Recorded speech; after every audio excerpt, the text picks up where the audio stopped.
దీక్షలు చేస్తా అన్నాడు.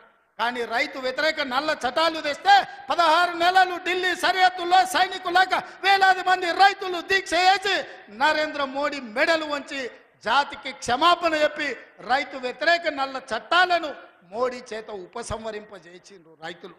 అదేవిధంగా 2022 లోపల ప్రతి పేదవాడికి ఇల్లు అందిస్తా అన్నాడు మోడీ.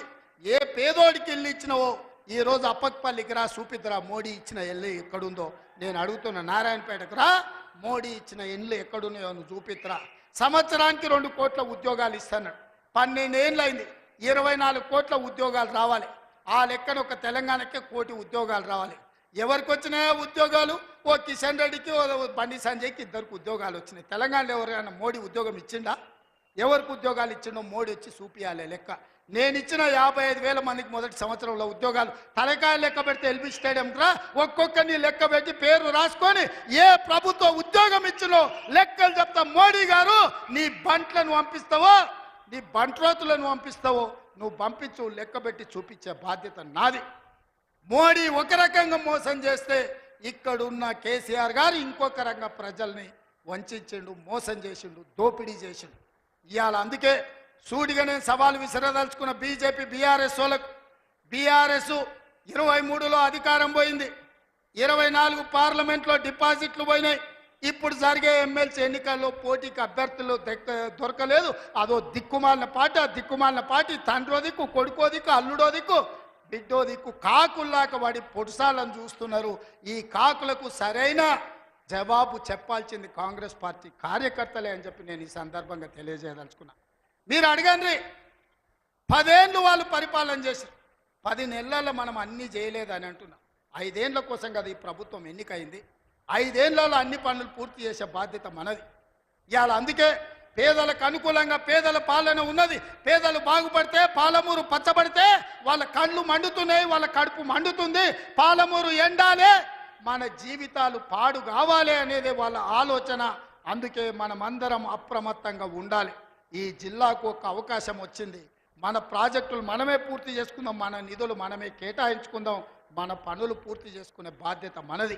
ఇవాళ నారాయణపేటకు ఇవాళ ముఖ్యమంత్రి వచ్చిందంటే 1000 కోట్లతో పనులు ప్రారంభించుకున్నామంటే ఓ మెడికల్ కాలేజీ, ఓ నర్సింగ్ కాలేజీ, ఓ పారామెడికల్ కాలేజీ, ఓ ఇంటిగ్రేటెడ్ రెసిడెన్షియల్ స్కూల్, ఓ మహిళలకు పెట్రోల్ బంక్, ఇందిరమ్మ ఇండ్లు ఇక్కడి నుంచే రాష్ట్రానికి ప్రారంభించుకున్నామంటే ఇవాళ మనోడు మన బిడ్డ ఇవాళ ముఖ్యమంత్రి ఉన్నాడు కాబట్టి.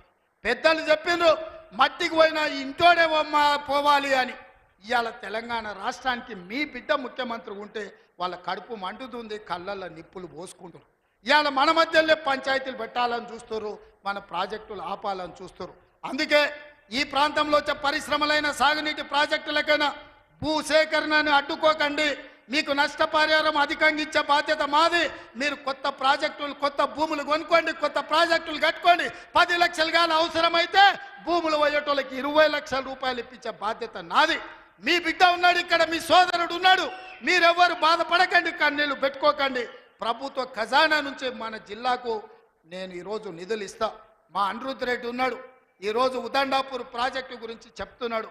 ఖచ్చితంగా ప్రాజెక్టు సమస్యను తొందరలోనే పరిష్కరించే బాధ్యత నాది.